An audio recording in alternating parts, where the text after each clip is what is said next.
Public transportation is a delicate ecosystem of unspoken rules, shared personal space, and quiet desperation. But for some people, it's not just a way to get from A to B. It's a stage for their own private theatrical production of insanity. We've collected 69 of the most bizarre, unhinged, and genuinely baffling complaints ever filed against a bus or a train. These aren't just about late arrivals or dirty seats. These are grievances launched from another dimension entirely.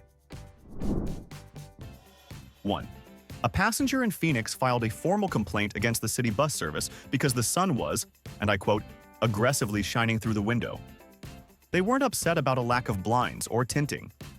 Their official request was for the driver to take a different route, to avoid the sun's path. Apparently, the fundamental principles of planetary rotation are just minor inconveniences that a bus driver should be able to navigate around for the price of a single fare. You have to wonder what they do when it rains. 2. In New York City, a tourist submitted a complaint that the subway was too fast. He claimed the sheer velocity of the train moving through the tunnels was disorienting and made it impossible for him to enjoy the journey. What journey, you ask? The one through a pitch-black tube with occasional flashes of rats and grime.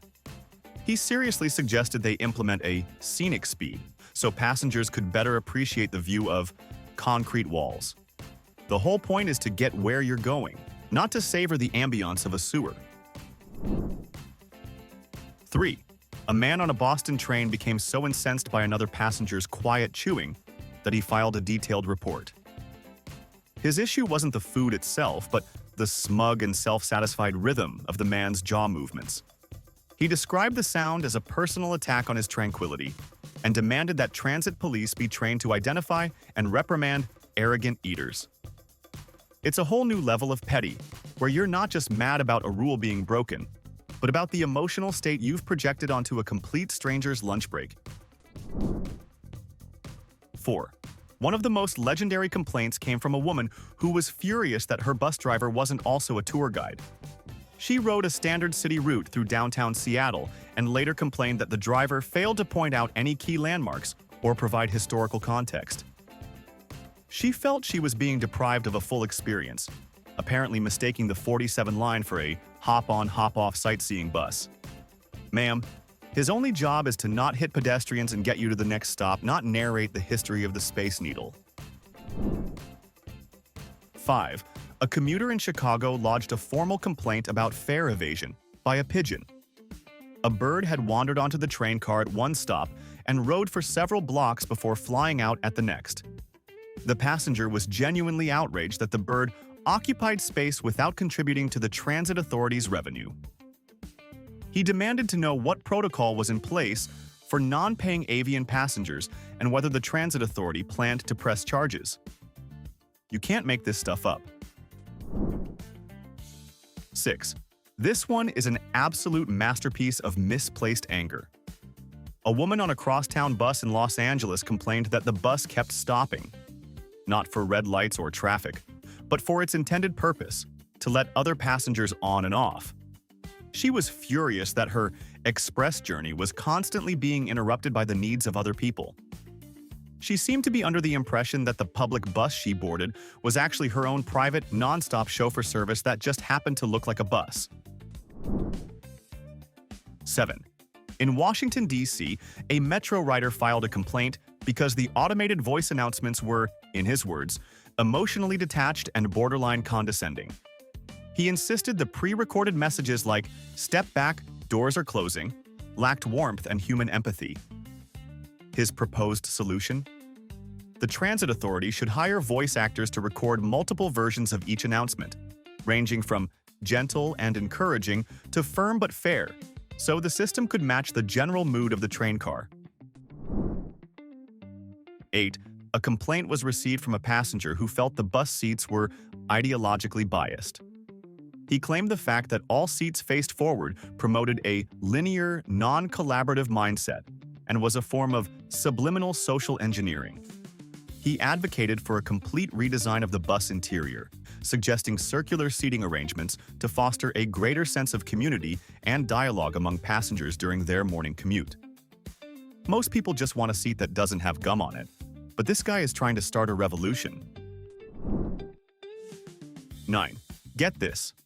A woman complained that the air conditioning on the bus was working too well, making the air too crisp and unnatural. She described the experience as being like breathing inside a refrigerator and claimed it was giving her anxiety. She didn't want it turned off, just made less effective. She wanted the transit authority to adjust the AC units across the entire fleet to provide air that was cool, but with a more organic, free-range feel. Good luck putting that in a maintenance request. 10. A man on a New Jersey transit train complained about the view. Not the view of the landscape, but the view of the other passengers. His official grievance stated that he was forced to look at a variety of unappealing faces for the duration of his trip, which he found aesthetically displeasing. He suggested that the train company should consider implementing a screening process, or perhaps designated cars, for people who met a certain standard of attractiveness. The sheer level of audacity is almost impressive. 11. A man in Portland, Oregon, filed a complaint that the MAX light rail was too punctual. He claimed its consistent on-time arrival was unsettling and unnatural, and that it completely threw off his own schedule, which was carefully built around the assumption of a 5 to 7 minute delay. His entire system of showing up fashionably late to work was collapsing, and he blamed the transit authority's shocking efficiency. He has essentially weaponized his own incompetence and is now demanding the entire city synchronize to his personal chaos. 12. Here's a rare case where the person was technically right, but their delivery was certifiably insane. A passenger complained about a sticky substance on the floor of the train. A valid concern? However, he described it in his report as a sentient gelatinous entity that seemed to track my movements, and accused the transit authority of harboring a non-terrestrial life form. He wasn't asking for a simple cleanup. He was demanding a full-blown hazmat team and a quarantine of the entire train car. He saw a spilled soda, and his mind went straight to a sci-fi horror movie. 13. A woman in Miami claimed that the bus driver's ability to see her in the large rearview mirror was a gross invasion of her mental privacy. She felt his occasional glances were a deliberate attempt to eavesdrop on her thoughts. Her complaint wasn't about safety or being watched. It was about psychic intrusion. She seriously proposed that drivers should only be allowed to use side mirrors, or perhaps they should equip drivers with those novelty sunglasses that have fake eyes printed on them to create a less intrusive experience. 14. In Atlanta, a commuter submitted a multi-page complaint about the color scheme of the train interiors. He argued that the combination of beige, muted blue, and gray was psychologically oppressive and actively sapping the collective life force of the city's workforce. He demanded that the cars be repainted in vibrant, life-affirming colors like magenta or canary yellow to foster creativity and optimism. He wasn't just a passenger, he was a hostage in a mobile, beige prison of despair. You almost have to admire the drama. 15. This one is a masterclass in microscopic grievances. A passenger complained that the man sitting next to him was breathing in his direction. Not loudly, there was no bad breath involved. The issue was purely the directional flow of exhaled air. He claimed the man's breath was aggressively occupying the airspace he was about to inhale, and demanded the creation of designated breathing zones. He essentially filed a formal grievance against the basic principles of respiration. Next, he'll be suing the wind for trespassing. 16. Another, they have a point, but what situation? A man tried to signal his stop, but the request button above his seat was broken. A legitimate problem. However, in his complaint, he framed this not as a maintenance issue, but as a violation of his First Amendment rights. He claimed the faulty button was a deliberate act by the government to suppress his voice and censor his desire to disembark. He wasn't just a guy who missed his stop. He was a political dissident silenced by a tyrannical system of unresponsive plastic. 18. The rhythmic clicking of the bus's turn signal was the subject of a very serious complaint from a man who called it a form of auditory waterboarding. He claimed the relentless sound disrupted his daily meditation and was an assault on his inner peace. His proposed solution was for the city to replace the standard clicking noise on all buses with a gentle ambient chime, or perhaps the sound of a babbling brook. Because nothing says, "I'm merging into 4 lanes of traffic" like the soothing tones of a forest stream. 19. A woman in San Francisco reported that the metal grab poles on the bus were unpleasantly cold and emotionally stark. She argued that the jarring sensation of touching the cold steel on a foggy morning was detrimental to her aura and created a negative energy field throughout the vehicle. Her formal request was for the city to sheathe every single pole in a soft, organic, plush material. She's not wrong. A velvet-lined bus pole would be luxurious, right up until the first 100 people with dirty hands touch it. Then it's just a moving science experiment. 20. In a complete reversal of the usual script, a passenger complained that their bus driver was excessively happy. They described his cheerful "good morning" to every single person and his constant smiling as deeply unsettling and suspicious.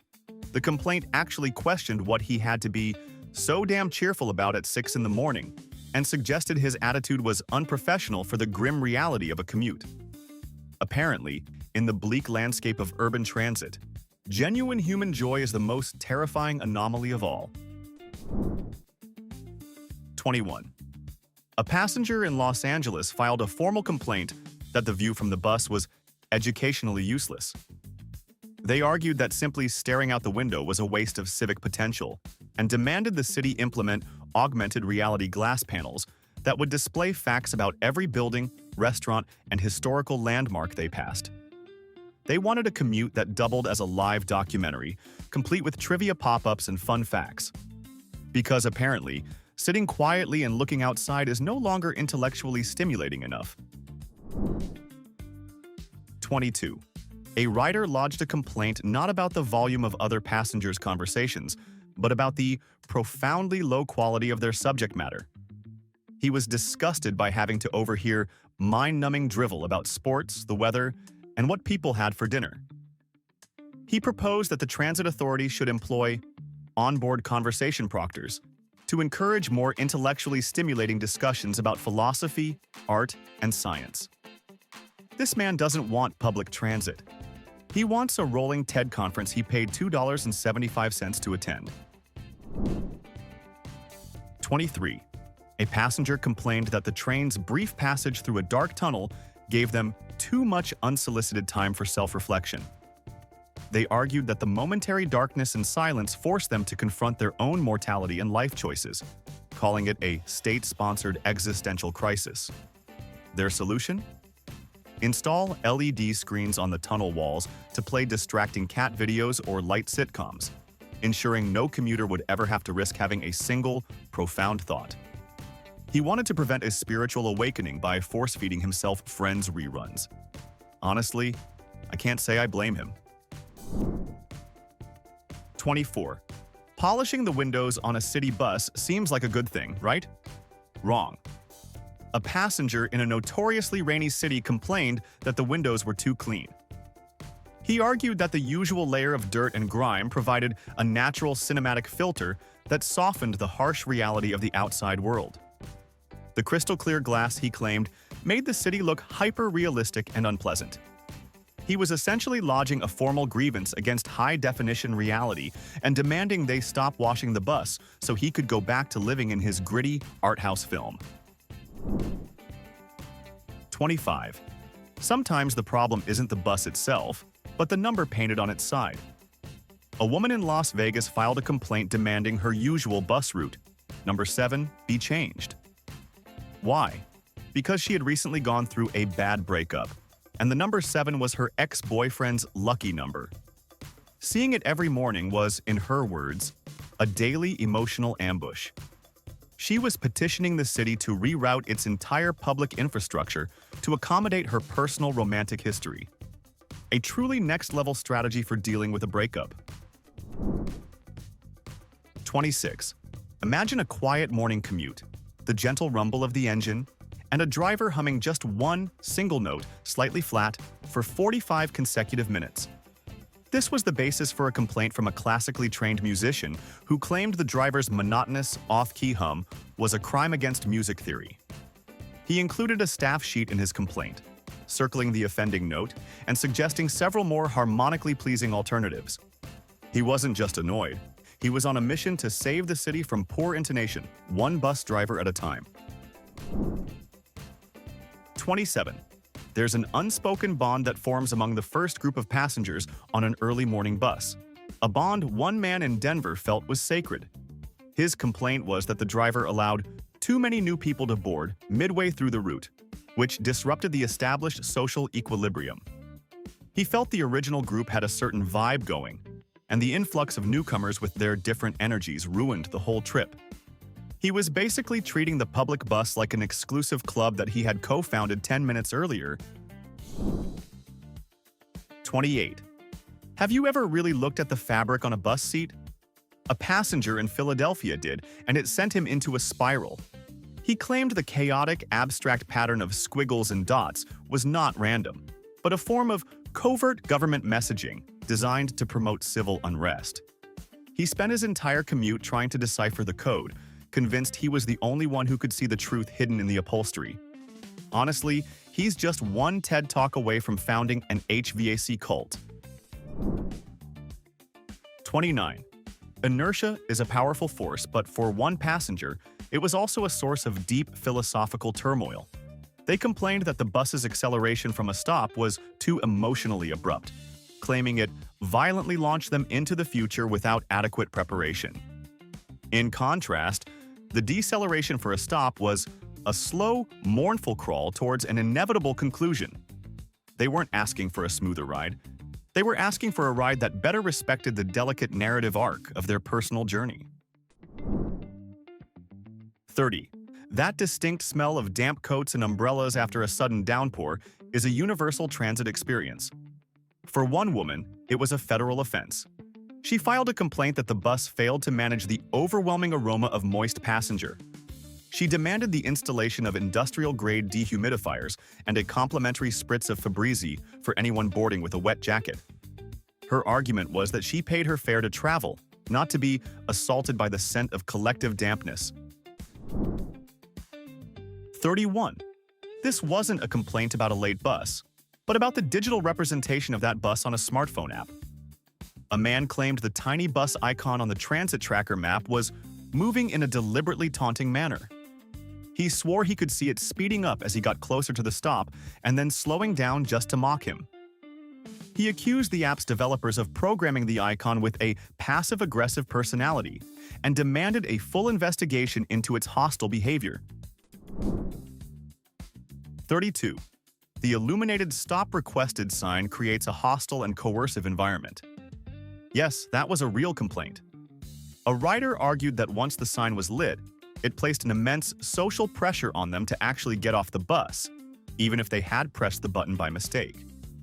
They felt judged by the other passengers.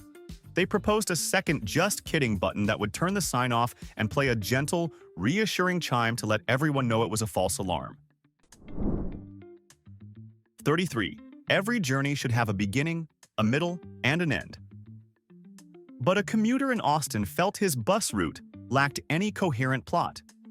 He complained that the sequence of stops was narratively unsatisfying, with no rising action, no clear climax, and a deeply anticlimactic resolution.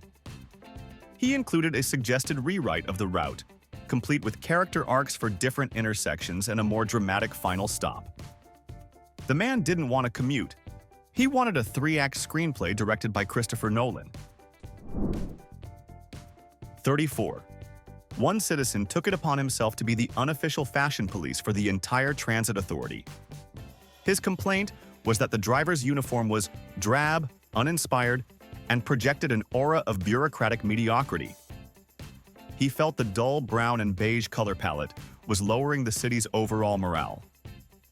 He included several fashion sketches for a new uniform, featuring sharper tailoring, more dynamic colors, and even an optional cape for high-performing drivers. 35. The unwritten rules of public transit are what keep society from collapsing. One man felt they needed to be written down, starting with eye contact.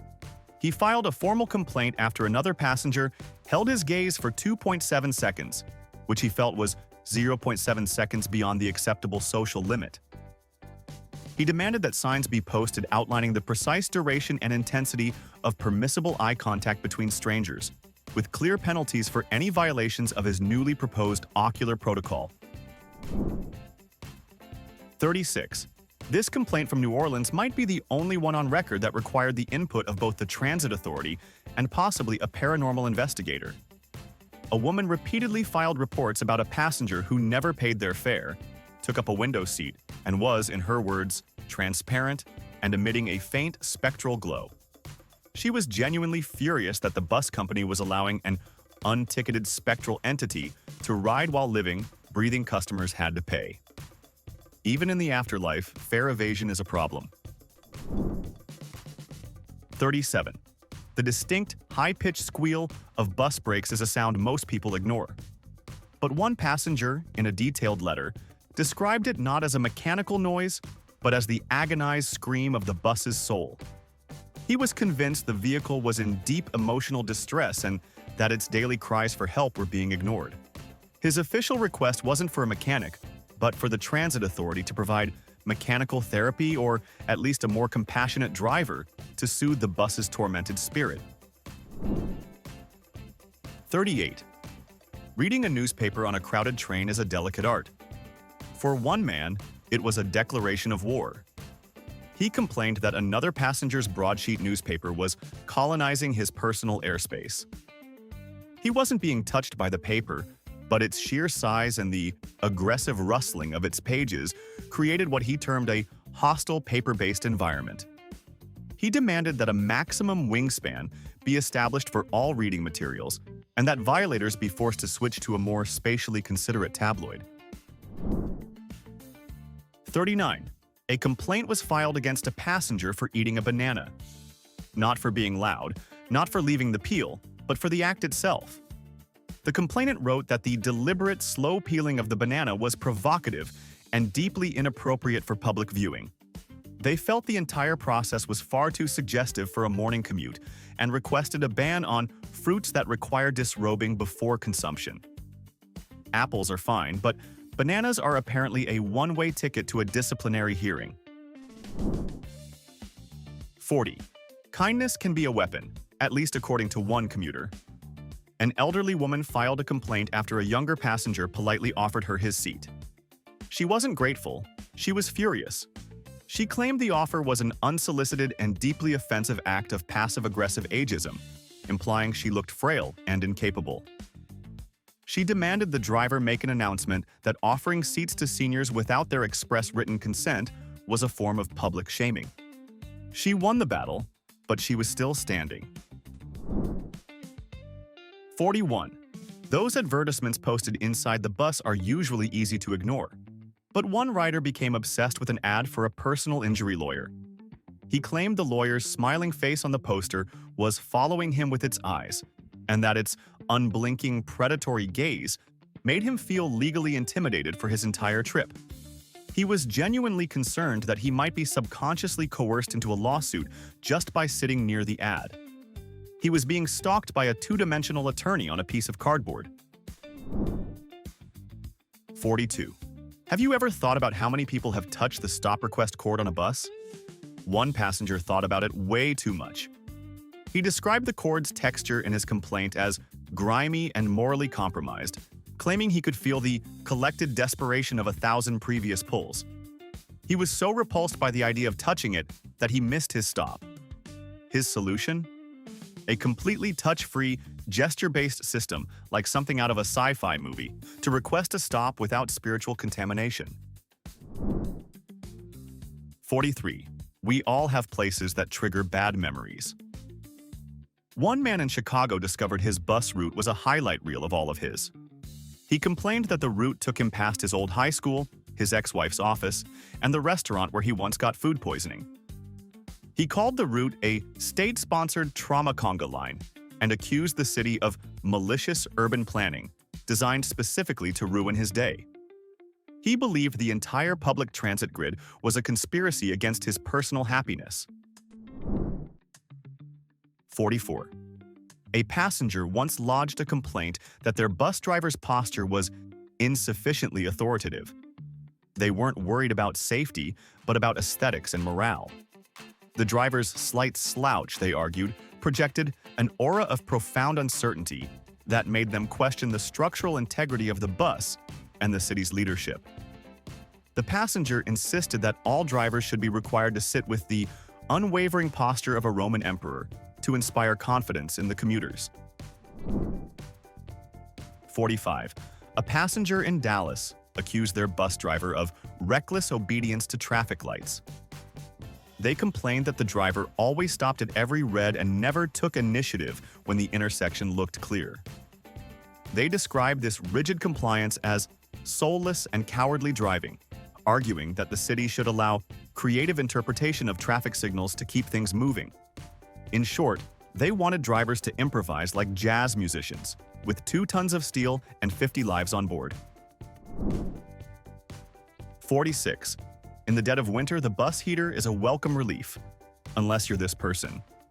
They complained that the warm air being pumped through the vents was not fresh but was recycled human breath collected from the front of the bus. They described the sensation of breathing this second-hand air as a form of involuntary intimacy with strangers and a violation of their respiratory autonomy. They wanted the bus to be cold, pure, and free of any evidence that other people existed. 47. You know the rule, no playing music without headphones. One writer thought this rule didn't go nearly far enough. Their complaint focused on the faint, tinny sound leaking from another passenger's headphones. They described the tss, tss, tss of the hi-hats as a tiny, relentless insect boring its way into my brain. They demanded that transit police be equipped with sensitive audio equipment to issue fines for sound leakage and enforce a citywide standard of absolute, perfect silence. 48.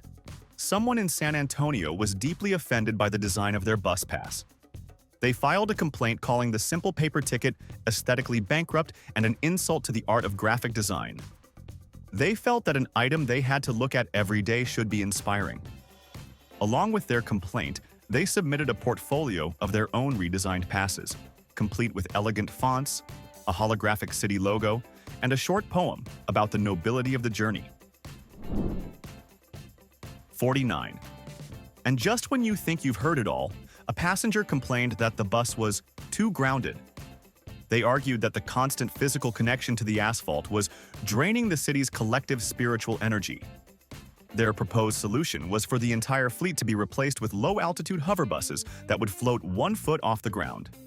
This, they claimed, would allow for a more harmonious flow of telluric currents and lead to a more enlightened and productive populace. 50. For a complaint that sounds like it was written by a physics professor with a head injury, one passenger took issue with the Doppler effect. They claimed the bus horn's pitch changed as it approached them versus when it drove away, labeling this phenomenon deceptive and inconsistent auditory messaging. They were genuinely demanding that every bus in the fleet be equipped with a new horn that could somehow defy the fundamental laws of sound waves, just so the toot would sound the same whether the bus was coming or going. 51. The rich aroma of a fellow passenger's freshly brewed, high-end coffee became the subject of a formal complaint. The issue wasn't that the coffee smelled bad, it was that it smelled too good. The complainant called it an olfactory bait and switch, arguing that the delicious scent created a false promise of a productive and happy day that the grim reality of their office could never fulfill. They were being taunted by the scent of ambition and wanted it banned for the sake of their own managed expectations. 52. When their bus broke down during rush hour, one man's fear wasn't about being late for work. It was about the other passengers. He filed a complaint against his fellow commuters for their unsettling tranquility and socially irresponsible calmness in the face of the delay. He felt their quiet acceptance of the situation was unnatural and demanded that the transit authority create a protocol for mandatory collective freaking out to ensure everyone was on the same panicked emotional page. 53. Staring out the window on a late-night bus ride can be a reflective experience. For one person, it was a horror show. They complained that their own dark reflection in the glass was a constant, judgmental companion that critiqued their posture and life choices for the entire journey. They seriously suggested that the city should invest in non-reflective glass so they wouldn't have to spend their commute being silently judged by their own shadowy doppelganger. He wanted to escape himself, one bus ride at a time. 54. Do you ever think about the numerology of your bus route? Probably not, but one person certainly did. They filed a complaint that their bus, Route 125, was a source of negative energy. Why? Because 1 + 2 + 5 = 8, a number they claimed was creating severe numerological dissonance with their personal life path. They requested an immediate route number change to something more vibrationally aligned, apparently believing the transit authority's job includes managing the city's cosmic balance sheet. 55. We've all seen the "no shirt, no shoes, no service" sign. One passenger felt this iconic rule was dangerously incomplete. They submitted a formal request to amend the sign to include no Crocs. They argued in their complaint that the sight of the brightly colored plastic clogs was an act of aesthetic terrorism and lowered the collective dignity of everyone on board. They weren't just a concerned citizen. They were the last bastion of decency, fighting a lonely war against perforated footwear. 56. The sight of raindrops racing down a bus window is almost poetic, unless you're this person. They complained that the random races between droplets were fostering an unhealthy competitive atmosphere on the bus. They claimed watching one droplet win while another lost was a source of anxiety and was subtly promoting a cutthroat capitalist worldview. They were literally demanding someone do something about the dramatic narratives being created by condensation. 57. A bus driver, trying to be safe and courteous, signaled for a right turn nearly a block in advance. This prudent action resulted in a complaint from a passenger who claimed the early signal gave them prolonged and unnecessary anticipatory anxiety. For 20 agonizing seconds, they were forced to live in a state of suspense, knowing a turn was imminent. They wanted drivers to live on the edge, keeping the journey a surprise until the last possible moment. 58. While most people complain about long, winding bus routes, one passenger had the exact opposite problem. Their route was too efficient. They complained that the direct path from their home to their office gave them no time to mentally transition from their personal to their professional self. They requested the city add a few unnecessary but scenic detours to their route to create what they called a psychological airlock. He was pioneering the slow commute movement, whether the city wanted him to or not. 59. It's not every day you see a service animal that's a miniature horse on a bus, but it happens. The complaint that followed wasn't about space, allergies, or fear. It was about the horse's attitude. A passenger insisted the tiny equine was exuding an aura of smug superiority and looking down on them. They felt personally judged by the service animal for their life choices and demanded the driver speak to the horse about its condescending demeanor. Imagine being emotionally bullied by a therapy pony. 60. One of the most abstract complaints on record came from a passenger who took issue with the bus's shadow. They claimed that on sunny days, the large dark shadow moving alongside the bus was visually oppressive and projected a gloomy narrative onto the neighborhood. They were genuinely requesting that the city invest in some kind of under-vehicle lighting system to counteract the negative energy of its own silhouette, as if a bus were a malevolent entity that needed its dark side exorcised. 61. Have you ever noticed that the automated voice on the train sometimes butchers the pronunciation of a street name? One man did, and he claimed it was a personal attack. The automated voice pronounced Lafayette Street with a hard T at the end, which he felt was a brutal and deliberate act of phonetic violence against the city's French heritage. He demanded a personal apology from the voice actor and a citywide recall of the software to correct this historic injustice. 62. Emergency exit instructions are there for a reason, but one passenger felt that reason was manifesting negativity. They filed a complaint that the diagrams showing how to escape in a crisis were needlessly pessimistic and created a self-fulfilling prophecy of doom. They argued that the presence of these instructions was actively making the train less safe by putting the idea of a disaster into the universe. Their solution? Replace them with posters of kittens and positive affirmations. 63. A passenger's daily commute turned into a conspiracy theory when their bus pulled up to a stop just as a profoundly sad song began playing on a nearby car's radio. They were convinced this was not a coincidence. They complained that the bus driver was deliberately and sadistically timing his stops to coincide with emotionally manipulative music, turning their morning ride into an unsolicited music video for their own quiet desperation. The driver wasn't just driving, he was a villainous DJ of despair. 464. When it comes to parallel parking a 40-foot bus, you want the driver to be good at it. But a passenger complained that their driver was too good. He slid the bus into a tight spot on the first try with what the complaint called arrogant, almost insulting precision. The passenger felt the driver's flawless execution was a form of showing off that was intimidating to other, less confident drivers, and set an impossibly high standard for the motoring public. 65. A man became obsessed with the rhythmic hiss of the bus's air brakes. He complained that the sound, that classic psh at every stop, was out of sync with his own cardiac rhythm, causing him severe internal dissonance. He included a recording of his own heartbeat with the complaint and requested that the bus's entire pneumatic system be recalibrated to match his personal resting heart rate. He wanted the machine's pulse to align with his own, creating one perfectly harmonized being. 66. The flickering digital sign on the front of an approaching bus is a common sight. But one woman saw something else entirely. She filed a report claiming the sign, which was supposed to read downtown, was using its glitchy display to send subliminal Morse code messages to enemy spies. She spent 10 minutes logging the pattern of the flickers, convinced she had uncovered a vast espionage ring operating out of the city's public transit system. The bus wasn't late. It was committing treason. 67. In a truly baffling display of consumer demand, a passenger complained that the other riders on their morning route were not aesthetically diverse enough.